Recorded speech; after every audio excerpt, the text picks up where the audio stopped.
A customer at my cafe screamed, "Your baby is being born across the street right now, and this is what you're doing?" I was making a vanilla latte when this woman started screaming at me from the other side of the counter. Her face was bright red like she'd been running. "Your baby is being born across the street right now, and this is what you're doing?" I finished pouring the milk and looked up at her confused. "Ma'am, I'm just doing my job." That's when things got crazy. She actually came around the counter, which customers are not allowed to do, and grabbed my arm hard enough to leave marks. Her nails dug into my skin through my work shirt. "Let's go," she said, pulling me toward the door. "You were absent during this whole pregnancy, but you're not going to miss the birth of your daughter." I tried to pull away, but she had this death grip on me. My manager Eddie just stood there with his mouth open, not helping at all. "Lady, I don't have a wife, and certainly not a pregnant one," I said, trying to make sense of what was happening. She snorted and dragged me harder. "Yeah, 'cause you never cared to meet Lana or the rest of her friends and family," she spat back at me. My brain was spinning trying to think of any Lana I knew. I went through every girl I'd talked to in the past year. Nothing. No Lanas at work or gym or anywhere. I've never met a Lana before. She stopped at the cafe door and turned to glare at me. "You better not say that in the delivery room." Before I could argue more, she yanked me across the street to the hospital. The emergency room was packed, but she marched right past everyone to the maternity ward, like she owned the place. At the sign-in desk, there was a young nurse with a butterfly tattoo on her wrist, who looked up and immediately frowned at me. "So this is the guy?" the nurse asked the crazy woman. "Yep, this is him," the woman said. "Can you believe how irresponsible and toxic he is? He doesn't even remember her name." The nurse shook her head at me like I was the worst person alive. "Room 367. They're all waiting for you." I wanted to run, but the woman still had my arm in her iron grip. She pushed me into the elevator and pressed the button for the 3rd floor. When the doors opened, there was an older couple standing in the hallway. The man was tall and bald with arms like tree trunks. The woman was shorter with the same nose as the crazy lady who'd kidnapped me. "You must be Lana's parents," I said, hoping they'd be reasonable. The dad's face turned purple. "Disgraceful," he growled, and then actually spit on my shoes. The mom just stared at me with pure hatred. "How dare you show up now after everything you put our daughter through?" I was about to explain that I had no idea what was happening when a younger guy came out of a room down the hall. He was built like a football player with blonde hair and a jaw that looked like it could cut glass. He walked straight up to me and without warning punched me square in the face. Pain exploded through my jaw and I tasted blood. I stumbled back into the wall holding my face. "Sorry," he said, cracking his knuckles. "I needed to get that out." "Who are you?" I mumbled through the pain. "Paul, Lana's boyfriend," he said. "The one who's been there for her while you pretended she didn't exist." Every single person I met kept giving me these death stares. A doctor walked by and shook his head at me. A pregnant woman in a wheelchair actually hissed. No one believed me when I said I didn't know who Lana was. Finally, Paul pushed me toward room 367. "Get in there. She's about to deliver." The delivery room was chaos. Nurses were rushing around with equipment and machines were beeping everywhere. There was a woman on the bed screaming, but I couldn't see her face because of all the medical staff around her. A doctor in blue scrubs pointed to a chair in the corner. "Father stays there until we're ready," he said. I sat down, still holding my aching jaw. The screaming got louder, and then suddenly stopped. A baby's cry filled the room. The nurses were cleaning something off and wrapping it in a pink blanket. "You can come see your daughter now," one of them said to me. My legs felt like jello as I walked toward the bed. As I got closer, the medical staff moved aside, and I finally saw the woman's face. Everything clicked at once. The room started spinning. Lana, I did know her. That house party 6 months ago when I was completely wasted. We'd made out by the pool and then nothing. I'd blacked out and woke up at home. Never saw her again or even remembered her name until right now. "You're insane," I said, staring at her exhausted face. "I want a paternity test done right now." She laughed weakly. "There's no need. Paul's infertile. I went to that party specifically looking for a father." I froze. "What?" "I only told you now because I'm gonna need child support," she said, holding the crying baby. "Congratulations, Daddy." I looked around. Not happening, and started walking out. Her dad blocked me. His chest was inches from mine, and I could smell coffee on his breath mixed with hospital antiseptic. Lana's mom tightened her grip on my other arm, her fingers digging into the bruises she'd already made, dragging me here. I looked between them, trying to figure out if I could shove past without getting hurt worse than I already was. The dad was bigger than me by at least 50 pounds, and he had that look people get right before they hit someone. My brain was doing math on how much trouble I'd be in if I fought my way out versus how much danger I was in if I stayed. Behind them, Lana was saying something to the nurses, but I couldn't hear over the blood rushing in my ears. The baby was still crying that newborn cry that sounds like a car alarm. I tried to step sideways toward the window, but the mom moved with me, blocking that path too. They had me cornered, and they knew it. Paul moved between me and the doorway, and his face changed from that angry look to something else I couldn't read. He put his hand on Lana's dad's shoulder and pushed him back a step. "Let him go," Paul said, and everyone in the room went quiet, except the baby. Lana's dad turned to look at him like he'd grown a second head. "This needs to be handled through lawyers. Not like this," Paul continued, and his voice was steady, even though his hands were shaking. "You can't keep him here against his will. That's kidnapping or something." Lana's mom let go of my arm, looking confused. "But he needs to take responsibility," she said, and her voice cracked. Paul shook his head. "He will or he won't, but you can't force him. Not like this." I didn't wait to hear more. The second her fingers left my arm, I bolted for the door. I ran past Paul and the dad who tried to grab me but missed. Out into the hallway where other hospital rooms had their doors open and people stared as I sprinted past. The elevator was too slow, so I hit the stairs, taking them 2 at a time and nearly falling twice. My work shoes weren't made for running, and they slapped loud against the concrete steps. I burst through the ground floor exit door and kept running across the parking lot. Cars honked as I ran between them, not looking. My jaw was throbbing where Paul had punched me, and every breath hurt in my chest. I didn't look back to see if anyone was following. I just ran, past the hospital, past the cafe where I'd been working an hour ago when my life was normal, past 3 blocks of shops and restaurants, past people on sidewalks who turned to stare at the crazy guy running like someone was chasing him. I finally stopped in a convenience store parking lot 6 blocks away and bent over trying to breathe.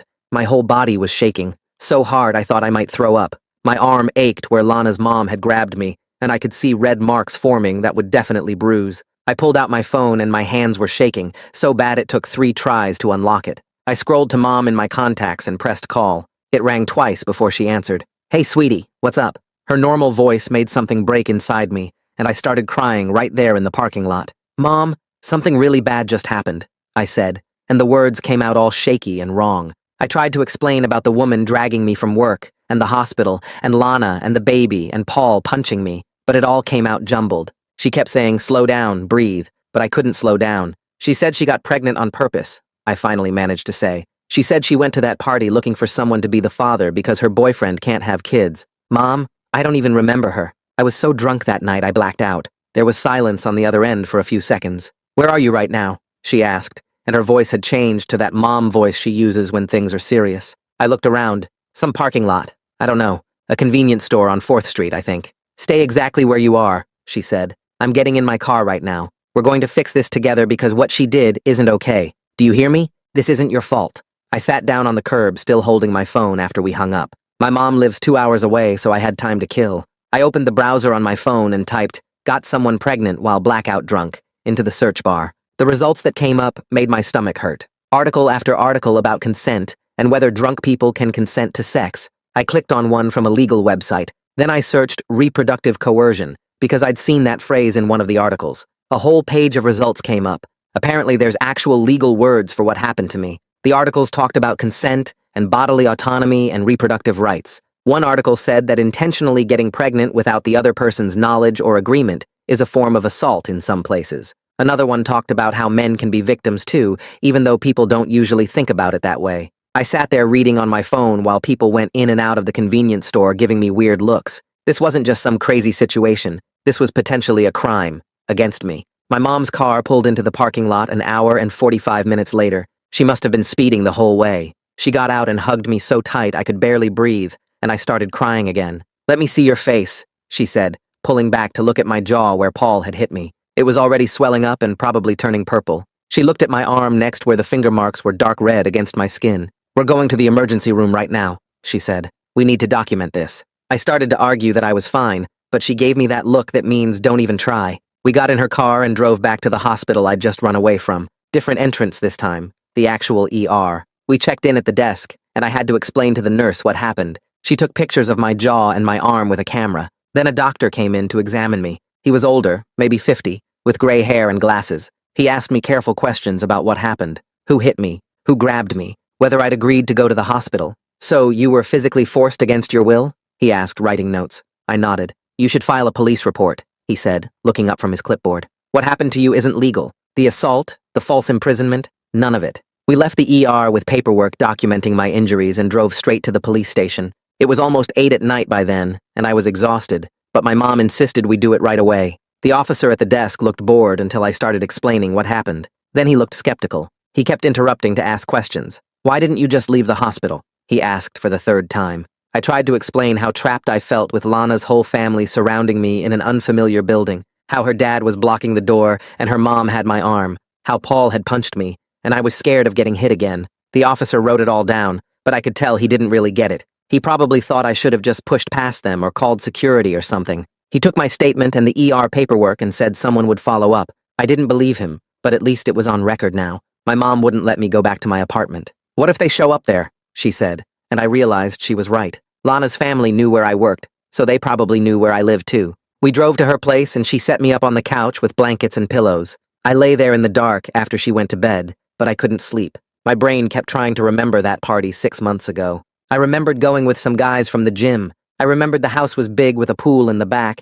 I remembered doing shots in the kitchen. Then nothing. Just blank, empty space where memories should be. I tried so hard to picture Lana's face before today. Tried to remember talking to her or dancing or anything, but there was nothing there. Just black. I must have passed out or blacked out and someone got me home somehow. I never knew anything happened with anyone. Never knew there was a Lana. And now there was a baby. My brain couldn't make it make sense. I called work the next morning before my shift was supposed to start. Eddie answered on the second ring. "Hey man, are you okay?" he asked before I could say anything. "I saw that woman drag you out yesterday. What the hell was that about?" I explained the whole thing. The hospital, the baby, Lana admitting she did it on purpose, Paul punching me, running away. Eddie was quiet for a minute after I finished. "That's insane," he finally said. "Like actually insane. You were literally kidnapped from work." "I know," I said. "I filed a police report and everything." "Good," Eddie said. "I'll back you up. I saw the whole thing. She came around the counter and grabbed you and you were trying to get away. I'll give a witness statement if you need one. And don't worry about work.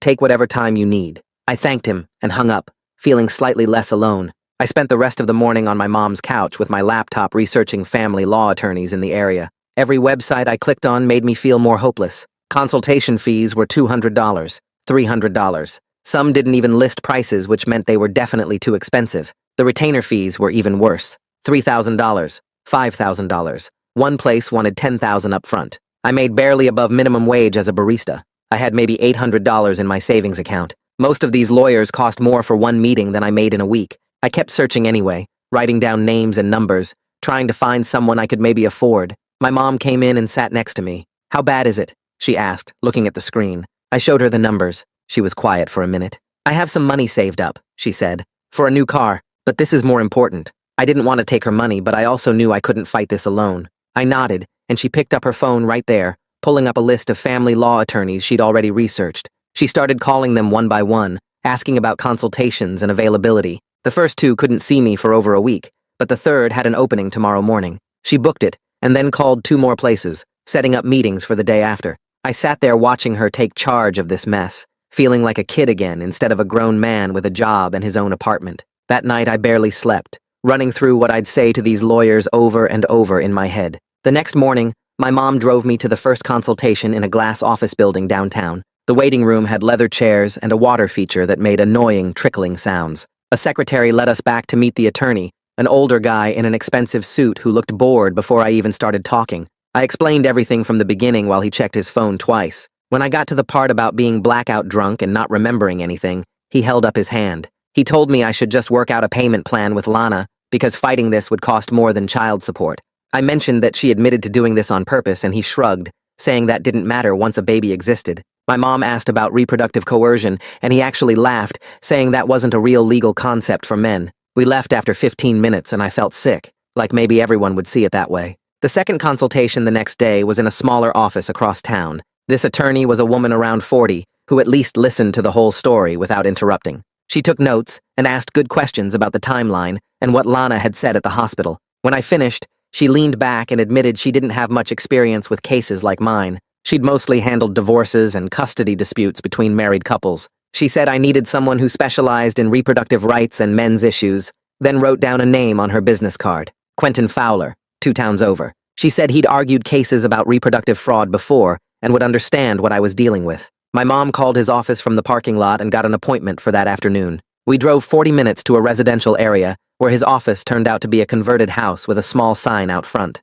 Inside looked nothing like the fancy places we'd been. Mismatched furniture filled the waiting room and stacks of legal books covered every surface. A young guy at the front desk told us to go straight back. Quentin's office was just as messy, with files piled on chairs and sticky notes covering his computer monitor. He looked younger than I expected, maybe 35, with glasses and a wrinkled shirt. But when I started explaining what happened, he didn't check his phone or look bored. He just listened, leaning forward with his elbows on the desk. I told him about the party, the blackout, waking up at home with no memory. I told him about being dragged to the hospital and Lana's admission that she'd done this on purpose. I told him about Paul punching me and her family spitting on my shoes. When I finished, he sat back in his chair and said this was exactly the kind of case he took. He explained that, yeah, I was probably the biological father based on what I'd described, but he said the circumstances of conception mattered legally and ethically. He talked about demanding a paternity test through proper channels, documenting the lack of consent, building a case that child support should be reduced or structured differently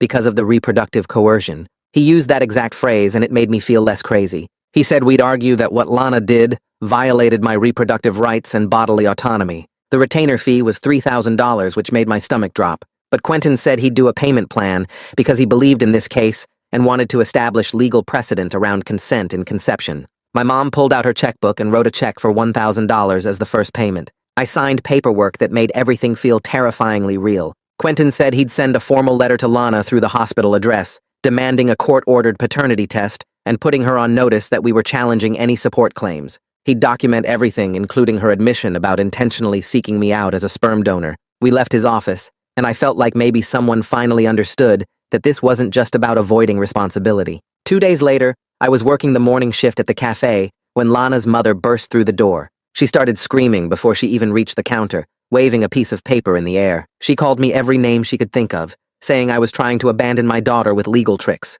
Other customers stopped what they were doing and stared. Lana's father came in behind her, his face red and his fists clenched. Eddie came out from the back and positioned himself between them and me. He told them they needed to leave, or he'd call the police. Lana's mother kept screaming about the lawyer letter, and how dare I question paternity when everyone knew the baby was mine. 3 regular customers who'd been sitting by the window got up and stood near Eddie, not saying anything but making it clear they had my back. Eddie pulled out his phone and started dialing. That finally made them leave, but not before Lana's father knocked over a display of coffee mugs near the door. After they left, I was shaking, so hard I had to sit down in the back room. Eddie came back and told me not to worry, that everyone saw them harassing me. He said 3 customers had already given him their contact information in case I needed witnesses. One of them was a regular named Beth, who came in every morning for a cappuccino. She'd seen the whole thing and told Eddie she'd be happy to write a statement about the harassment. I called Quentin from the back room and told him what happened. He said to write down everything I remembered while it was fresh, including the names of witnesses.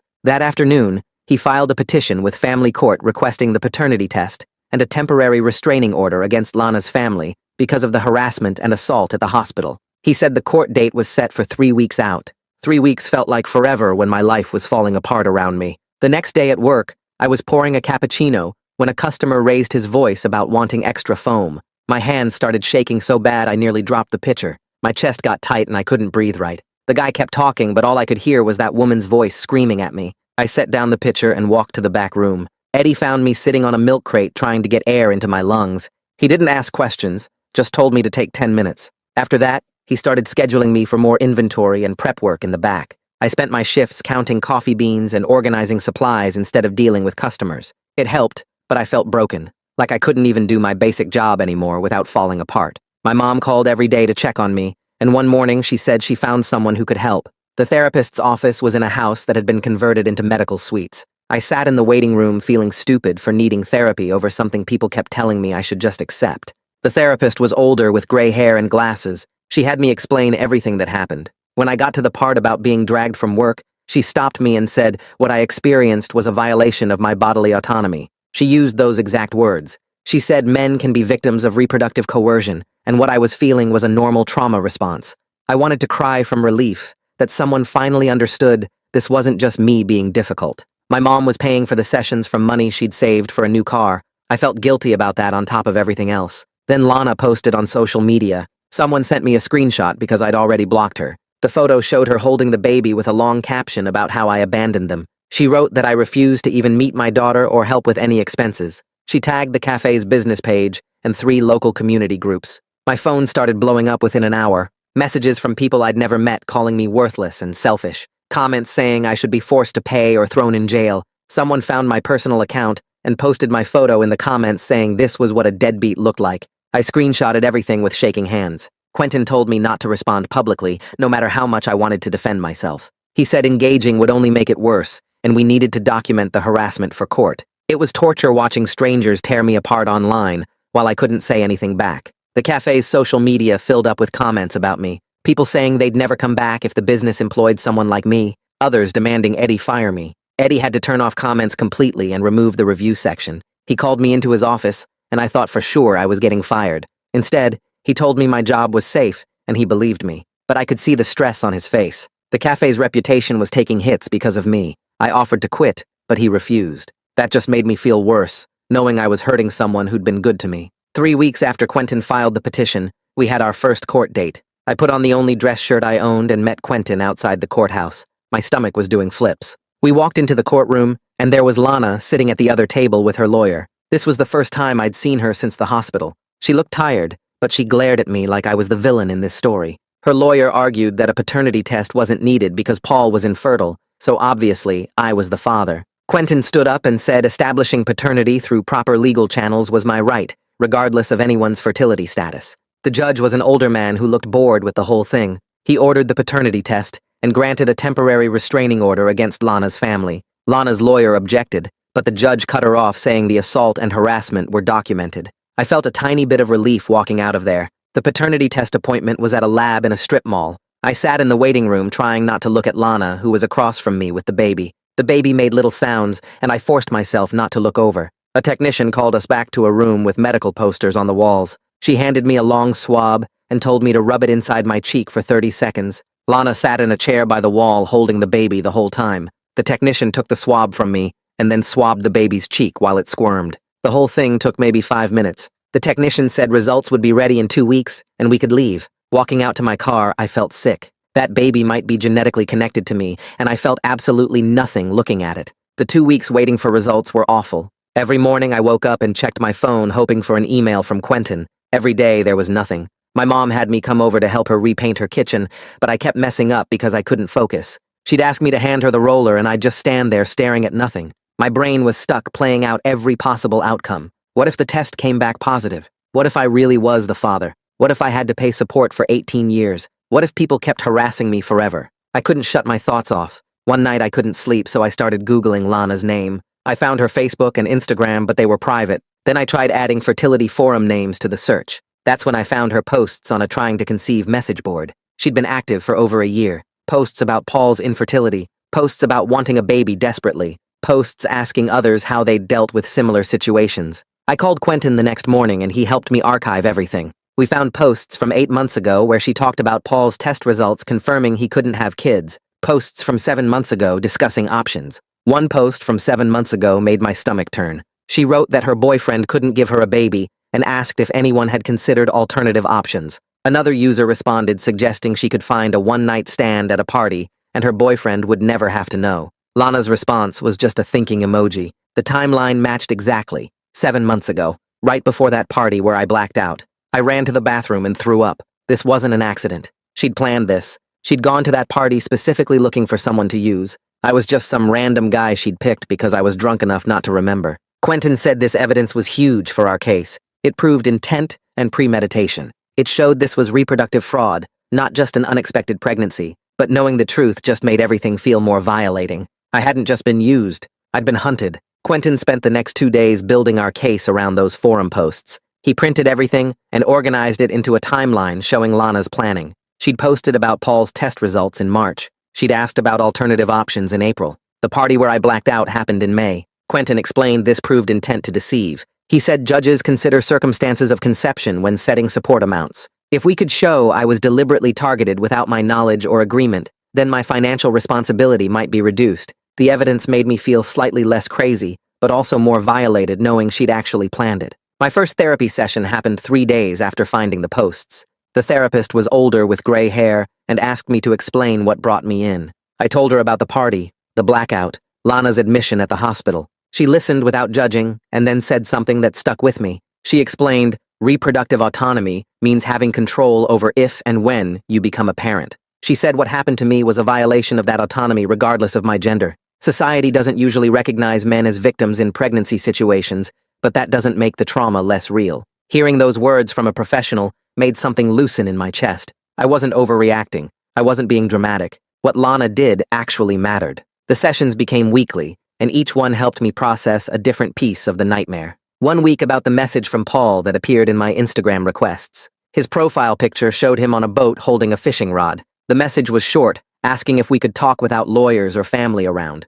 I stared at my phone for 10 minutes trying to figure out his angle. Was this a trap? Did Lana send him to manipulate me? I screenshot the message and sent it to Quentin, who called me immediately. He said it was my choice, but advised caution. Paul might be gathering information for Lana's side, but something in the message felt genuine. I wrote back saying we could meet at the public park near the library. Paul responded within minutes, agreeing to meet the next afternoon. I got there early and sat on a bench near the playground watching kids on the swings. Paul showed up exactly on time, walking across the grass toward me. He looked different from the hospital. His face was thinner, and he had dark circles under his eyes like he hadn't slept in weeks. He sat down on the other end of the bench, leaving space between us. The first thing he said was an apology for punching me. He rubbed his knuckles and admitted he'd been wrong. Lana had told him I'd followed her around at the party, being aggressive and pushy. She'd made it sound like I was some creep who'd taken advantage of her when she was vulnerable. Paul had believed her completely and wanted to defend her honor. Now he wasn't sure what to believe anymore. I asked him what changed his mind. Paul pulled out his phone and showed me screenshots of Lana's forum posts.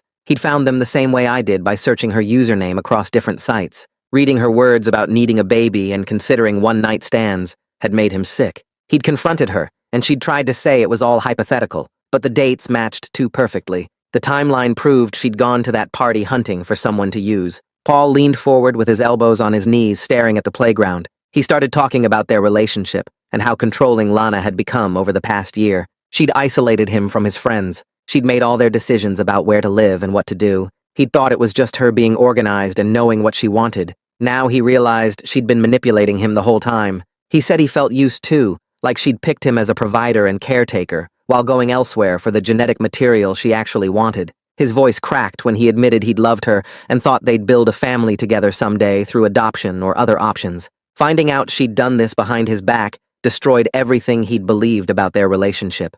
I asked if Lana's parents knew about the forum posts or her hospital admission. Paul shook his head. They had no idea their daughter had planned any of this. Lana had told them I was her ex-boyfriend who'd gotten her pregnant and then ghosted her. They genuinely believed I'd abandoned their daughter during her pregnancy. Paul said he'd tried to tell them the truth, but they wouldn't listen. They'd invested so much in hating me that admitting Lana lied would mean facing their own actions. He looked torn, sitting there like part of him still wanted to protect Lana despite everything. I understood that feeling. Even when someone hurts you, it's hard to completely stop caring about them. We sat in silence for a minute, watching a mom push her toddler on the swing. Finally, I asked Paul what he wanted from this conversation. He turned to look at me and said honestly he didn't know. Maybe he just needed to talk to someone who understood what it felt like to be manipulated by Lana. Maybe he wanted to make sure I knew he hadn't been part of her plan. We exchanged phone numbers before he left. Paul said he'd think about whether he could provide testimony about what Lana had told him. He wasn't ready to commit, but he wasn't saying no either. The paternity results arrived 2 weeks later.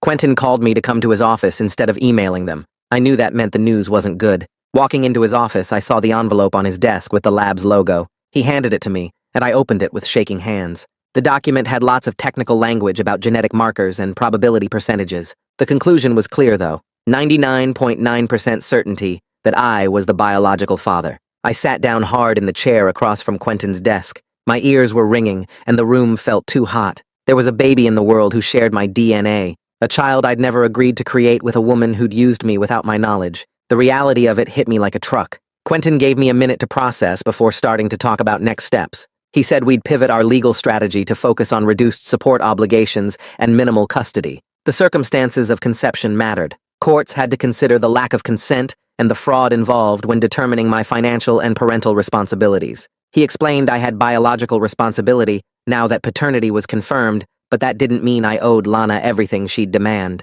We could argue for lower payments based on the reproductive coercion. We could request supervised visitation only if I chose to have any relationship with the child. Quentin said judges had discretion in these cases, especially with our evidence. 3 days later, a thick envelope arrived at my apartment from Lana's lawyer. Inside was a demand letter typed on official letterwork requesting full child support payments calculated from my income. They wanted 40% of my paycheck plus half of all childcare costs and half of all medical expenses. I did the math sitting at my kitchen table. 40% would leave me barely enough to cover rent and food. I'd have to get a second job or move back in with my mom permanently. The amount felt deliberately punishing, like they were trying to destroy my life for not playing along with Lana's plan. I drove to my mom's house that night because I couldn't stand being alone with those numbers in my head. She opened the door and took one look at my face before pulling me inside. I sat on her couch and showed her the demand letter with shaking hands. She read it twice, and her face got tight and angry. I started doing the math out loud, calculating what 40% of my paycheck meant for rent and food and gas.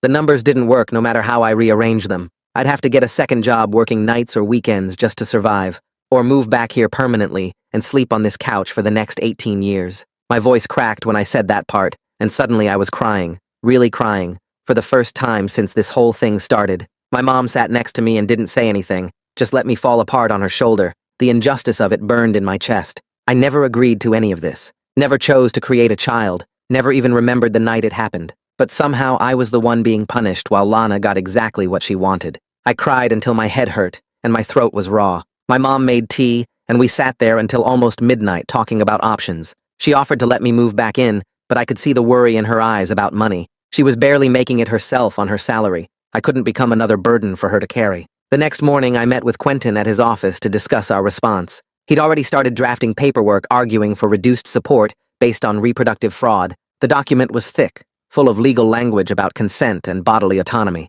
He showed me sections citing the forum posts where Lana discussed seeking alternative options for having a baby. Other parts referenced her admission in the hospital about going to that party specifically to find a father. Quentin explained we were requesting support be calculated at a lower percentage given the circumstances. He also wanted custody arrangements to be minimal and supervised only, arguing I had no relationship with this child and the conception involved trauma. I signed the papers authorizing him to file everything with the court. He said the response would go to Lana's lawyer within 48 hours. Part of me felt guilty about fighting against supporting a baby who didn't ask to be born into this mess. But another part of me knew I couldn't let Lana destroy my life completely just because her plan worked. 3 days before our court hearing, my phone rang with a number I recognized. Paul. I almost didn't answer, but curiosity won. His voice sounded different from at the hospital, quieter and less angry. He told me he'd been thinking a lot about everything, about what Lana said in that delivery room, about the forum posts I'd found, about how she'd acted during the whole pregnancy. He said he was moving out of their apartment and ending the relationship. His voice got rough when he said he finally was accepted that she'd manipulated both of us. Then he said something that made my heart race. He was willing to testify at the hearing about what Lana had told him regarding her intentions, about how she'd admitted Paul was infertile and she needed to find someone else, about conversations they'd had during the pregnancy, where she seemed more focused on getting financial support than anything else. I asked him why he was doing this, and he was quiet for a minute. Then he said, because it was the truth, and he was tired of protecting someone who'd used him as much as she'd used me. We talked for almost an hour about logistics and what Quentin would need from him. When we hung up, I immediately called Quentin to tell him about Paul's offer to testify. Quentin sounded excited, saying Paul's testimony could be huge for our case. The courthouse was cold and echoey when we arrived for the hearing. Quentin carried a briefcase full of documents while I tried to keep my hands from shaking. Lana sat on the other side of the courtroom with her lawyer, a tall woman in an expensive suit. Lana wouldn't look at me. Paul showed up 20 minutes before we started, nodding at me from across the room. The judge was an older man with gray hair who looked tired. Lana's lawyer went first, painting me as someone trying to escape responsibility. She talked about the baby's needs and my obligation as the biological father. She made it sound like I'd known about the pregnancy all along and just didn't care. My jaw clenched, listening to her twist everything. Then Quentin stood up and started presenting our evidence. He showed the forum posts where Lana discussed wanting a baby, despite Paul's infertility. He read parts of her admission from the hospital where she said she went to that party specifically looking for a father. He talked about consent and reproductive coercion and bodily autonomy. The judge leaned forward, actually paying attention. Then Quentin called Paul to testify. Paul walked to the witness stand looking nervous but determined. Under oath, he confirmed that he was infertile and had been in a relationship with Lana. He described conversations where Lana talked about her options for having a baby. He testified about what she'd said in the delivery room about intentionally seeking me out. Lana's lawyer objected several times, but the judge let Paul continue. When Quentin asked about the forum posts, Paul confirmed he'd seen similar conversations between Lana and her friends about finding someone at parties. The courtroom felt different after Paul's testimony. Even Lana's lawyer looked surprised. Then it was Lana's turn to take the stand. She looked small sitting there, nothing like the confident woman from the hospital. Quentin asked her about the forum posts, and she claimed they were just hypothetical discussions between friends. She said our encounter at the party was mutually desired and meaningful, but when Quentin pressed her on details, her story started shifting. First, she said we'd talked for hours. Then she said it was more like an hour. She couldn't remember what we supposedly talked about. Quentin asked why she never tried to contact me after the party if we'd had such a meaningful connection. Lana stumbled over her answer, saying she lost my number. But then Quentin pointed out she'd never asked for my number according to her own previous statement. She said she got it from a mutual friend, but couldn't name the friend. Her lawyer objected again, but the damage was done. Lana kept contradicting herself, getting defensive and angry. She insisted everything was my fault for not remembering her. Quentin asked about her admission in the hospital, that she'd gone to the party looking for a father. Lana tried to claim she'd been confused after giving birth, that she didn't mean it that way. But her voice wavered, and even the judge looked skeptical. When she finally stepped down, she was crying, and her lawyer looked frustrated. The judge called for a recess, and everyone stood up. I thought we'd get a decision right away, but instead, the judge said he was assigning a court psychologist to evaluate all parties.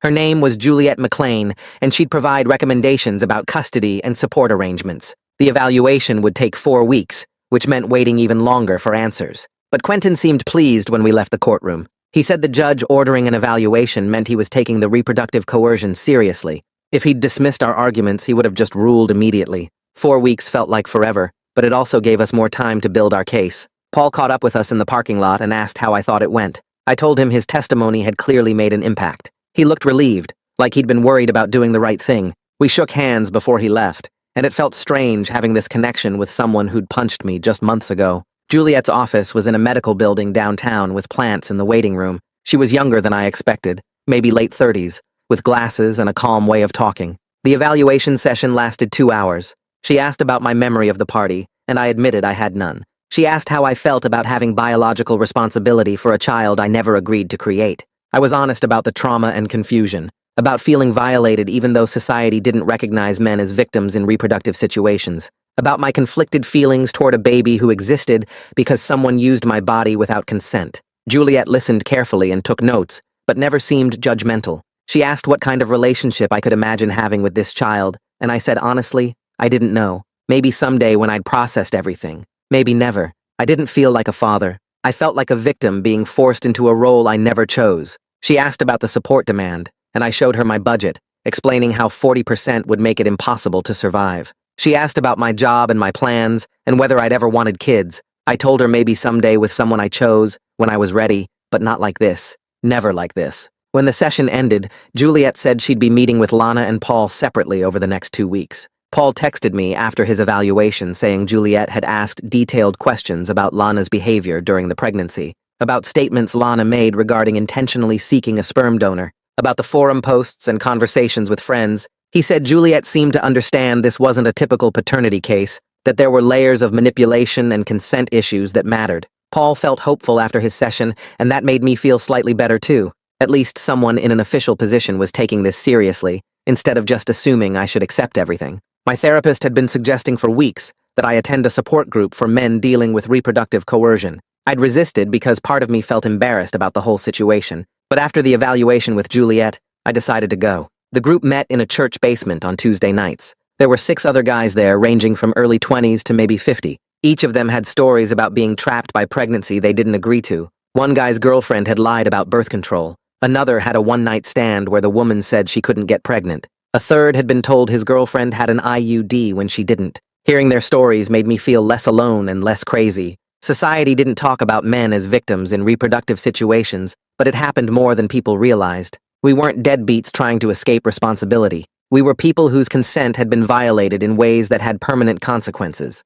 The group leader talked about setting boundaries and processing trauma, about the difference between biological responsibility and emotional readiness, about how we could fulfill legal obligations without pretending to have feelings we didn't have. Walking out of that church basement, I felt lighter somehow, like maybe I wasn't broken for struggling with something everyone said I should just accept. My mom called me the next afternoon sounding confused. She said Lana's parents had tried to contact her directly. They'd called her work number somehow and asked if they could talk. My mom refused to engage without lawyers present like Quentin had instructed, but she said they seemed different from before, less hostile and more confused. They kept asking questions about what actually happened at that party, about whether I really didn't remember Lana, about the timeline of events. My mom said Lana's mother had sounded almost apologetic, though she didn't actually apologize. It seemed like Paul's testimony at the hearing had planted seeds of doubt about their daughter's version of events. They'd invested so much in believing I was the villain that questioning Lana meant questioning their own actions, the spitting and the death stares and the assault they'd enabled. My mom told them any communication needed to go through Quentin and hung up, but she said something in their voices had changed, like maybe they were starting to see cracks in Lana's story. 2 weeks later, Quentin called me to his office because Juliet's evaluation report had arrived. I sat across from his desk while he flipped through the pages, his expression getting more positive with each section he read. The report was 20 pages long with detailed notes from all the interviews and evidence review. Juliet had written that the documented reproductive fraud was a major factor that should influence support obligations. She recommended setting payments at a lower percentage that would increase slowly as my income grew over time. The report also said I should only have supervised visitation rights if I chose to pursue any relationship with the child. Juliet had included a whole section about trauma and consent violations, acknowledging that I had the right to set boundaries around a situation I never agreed to. Quentin looked up at me and said, "This was exactly what we needed." The report gave us strong backing for everything we'd been arguing in court. He made copies and started preparing for the next hearing scheduled in 3 days. I left his office feeling something I hadn't felt in months, like maybe the system was actually listening to what happened to me, instead of just assuming I should accept everything. The courthouse was packed when we arrived for the hearing. Lana sat at the other table with her lawyer, not looking at me once during the whole proceeding. The judge came in, and everyone stood up. Then he started reviewing Juliet's report out loud. He read the sections about reproductive fraud and consent violations, nodding as he went through the recommendations. Lana's lawyer tried to argue that the report was biased and didn't consider the child's needs properly. The judge cut her off and said the child's needs were important, but so was the context of how the child came to exist. He issued a temporary order right there setting support at 20% of my income instead of the 40% Lana had demanded. The order included a clause saying the amount could be changed if evidence of fraud got proven in criminal court. Then the judge granted the restraining order against Lana's family for the assault and harassment. He looked directly at Lana and told her she needed to stop all the social media posts and public harassment immediately, or she'd face contempt charges. My hands were shaking as I wrote down everything the judge said. 20% was still a lot of money, but it was manageable with my current job. I wouldn't have to move back home permanently or get a second job just to survive. Quentin squeezed my shoulder as we left the courtroom. The next step was filing a formal complaint with the district attorney about what Lana did. Quentin drove me to the DA's office downtown in a building with metal detectors and security guards everywhere. We sat in a waiting room for an hour before a prosecutor finally called us back. The prosecutor was a woman in her 50s who looked tired and overworked. Quentin explained the whole situation while she took notes, showing her copies of the forum posts and Lana's admission at the hospital. She listened carefully, but her face told me she wasn't optimistic. When Quentin finished, she put down her pen and said honestly, criminal prosecution for reproductive coercion was extremely rare. The laws weren't clear, and juries had a hard time seeing men as victims in these situations. She said she'd open a case file and document everything we brought her, but I shouldn't expect charges to actually be filed. Quentin had warned me this would probably happen, but hearing it still hurt. The prosecutor did say having an official complaint on record would help our civil case and document the harm done. She gave me a case number and told me to contact her if I remembered any other details about that night at the party. Walking out of the DA's office, I felt frustrated that the criminal system wouldn't help, but also relieved that at least someone official had written down what happened to me. 2 months after that horrible day at the hospital, I finally moved back to my own apartment. My mom helped me pack up my stuff from her place and drove me home. The apartment felt different somehow, like I was seeing it with new eyes after everything that happened. I unpacked slowly, putting things back where they belonged, and trying to reclaim my space. The reduced support payments were manageable with my barista job, though I was still working extra shifts on weekends to build up savings. Quentin had warned me that Lana might try to modify the order later if her situation changed, so I needed a cushion in case court costs came up again. I set up automatic payments so I wouldn't have to think about it every month. The money went into an account for the baby, and I tried not to picture where it actually went or what it paid for. My therapist said it was okay to fulfill my legal obligations without engaging emotionally, that I could send money without pretending to have feelings I didn't have. Being back in my own place felt like taking back control of my life piece by piece. Paul started texting me every few weeks just to check in and see how I was doing. At first, it felt weird having any contact with someone so connected to Lana, but gradually I realized we had this shared experience that nobody else really understood. We met up for coffee one afternoon, and he told me about his therapy sessions. His therapist was helping him process how Lana had manipulated both of us for her own purposes. Paul said he was starting to date again, but being very careful about trust and honesty. He'd learned that he needed someone who valued mutual respect, instead of just using him as a provider, while she did whatever she wanted. We talked about how society didn't really have language for what happened to us, how men being victims of reproductive coercion wasn't something people took seriously. Paul had joined a support group similar to mine and found it helpful to talk with other guys who'd been through similar things. By the end of coffee, I realized we'd actually become friends in this unlikely way, bonded by being manipulated by the same person. He texted me later that week about a basketball game, and we made plans to go together. 3 months after the temporary order, Lana made one final attempt to contact me directly. A long message showed up in my phone from a number I didn't recognize. She must have gotten a new phone or borrowed someone else's to get around the restraining order. The message went on for paragraphs about how she did everything for love of the baby and couldn't understand why I was being so difficult. She said the baby deserved a father who cared, and I was being selfish, putting my own feelings first. She claimed she never meant to hurt anyone and just wanted to create a family. The message made my stomach turn, because even now she couldn't acknowledge what she'd actually done. There was no apology or recognition that she'd violated my consent, just more excuses and blame shifting, making herself the victim of my supposed cruelty. I took screenshots of the entire message and forwarded it to Quentin without typing any response. He replied within an hour, saying this was perfect evidence of continued harassment despite court orders. Her complete lack of understanding about why what she did was wrong just confirmed that I'd made the right choice keeping boundaries. I blocked the number and tried to forget about it. 6 months after that horrible day in the hospital, I was in a much better place mentally and emotionally. Therapy had helped me process the trauma in ways I didn't think were possible back when everything first happened. I'd learned to set firm boundaries with people and situations, understanding that I could fulfill my legal obligations without sacrificing my own well-being. The support group continued to be helpful, giving me a place to talk about things most people didn't understand. My therapist helped me see that I didn't have to pretend to have feelings I didn't have just because society expected certain emotions from biological parents. I could acknowledge the reality of the situation while also protecting myself from further harm. Work was going well, and Eddie had mentioned possibly promoting me to shift supervisor. The regular customers who'd witnessed the harassment had become protective of me in this sweet way, always asking how I was doing. I'd started dating again cautiously, being very upfront about my situation and the importance of clear consent and communication. It felt good to be excited about my future again, instead of just surviving day to day. The judge called us back to court for a final hearing to make the temporary orders permanent. Quentin had prepared a thick folder of evidence including Lana's harassing message and documentation of her continued social media posts, despite warnings. The judge reviewed everything carefully before issuing his final order. He maintained the reduced support structure at 20% of my income, with the same clause about possible modification if criminal charges ever got filed. He also made the supervised visitation rights permanent, but emphasized these were rights I could choose to exercise, not requirements. Quentin explained after the hearing that this was actually a significant victory for our side. We'd established legal precedent that reproductive fraud mattered in determining parental obligations. Other lawyers could now cite this case when arguing similar situations. The judge had acknowledged in his written order that consent in conception was a relevant factor, not just biological paternity. Quentin seemed genuinely proud of what we'd accomplished, even though I still felt conflicted about the whole situation.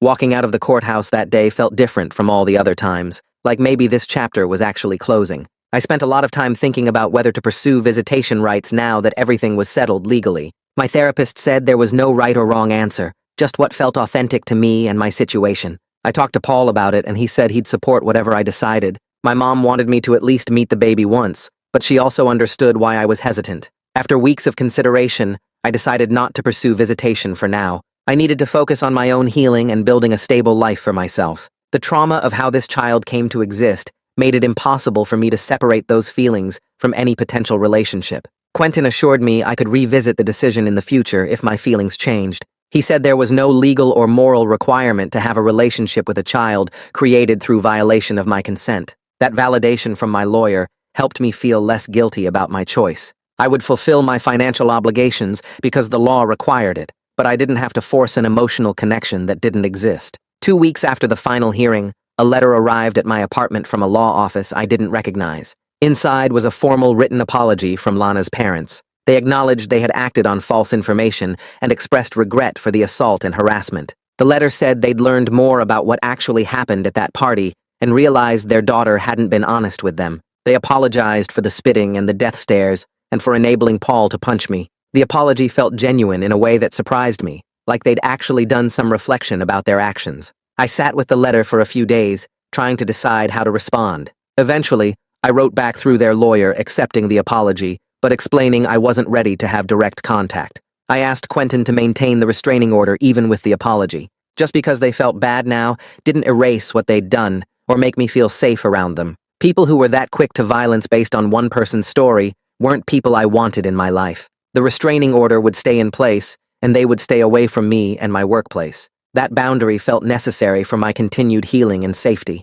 3 weeks after the final court order, Eddie pulled me aside during my shift and told me I was promoted to shift supervisor with a $2 raise. He said he was impressed by how I handled everything with dignity when most people would have fallen apart completely. The promotion meant more responsibility, but also more money and better hours, which helped me feel like my life was actually moving forward instead of staying stuck. The regular customers who'd witnessed the harassment started treating me differently too. Mrs. Smith, who came in every morning for her black coffee, started bringing me homemade dumplings twice a week. The college students who studied at the corner table always made sure to ask how I was doing, and one of them even offered to help if I ever needed anything. It felt strange having this unexpected support network at work, but also comforting to know people had my back after everything that happened. My mom used what was left from the lawyer fund to book us a cabin in the mountains for a long weekend. We drove up on a Friday after my shift and spent 3 days hiking trails and cooking meals together. On the second day, we climbed to a lookout point and sat on the rocks talking about my plans for the future.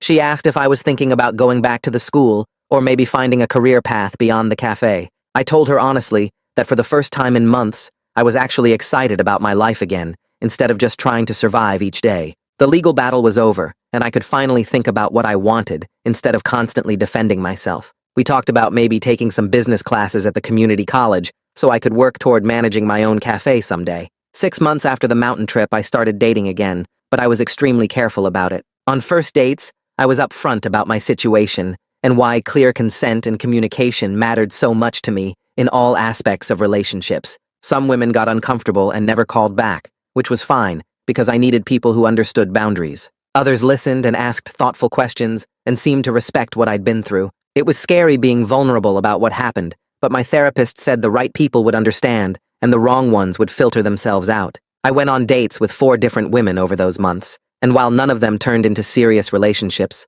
I learned I could trust my judgment again. A year after that horrible day in the hospital, I was genuinely doing well. I had my supervisor position at the cafe and was enrolled in 2 business classes at the community college. My apartment felt like home again instead of a place I was hiding. I still saw my therapist monthly, but the panic attacks had mostly stopped. I'd learned that healing wasn't about forgetting what happened or forgiving Lana for violating my consent. It was about reclaiming my autonomy and refusing to let someone else's actions define my worth or control my future. The baby existed somewhere in the world as a biological fact, but I'd made peace with my decision to maintain boundaries while fulfilling my legal obligations. My life belonged to me again, and that was what mattered most.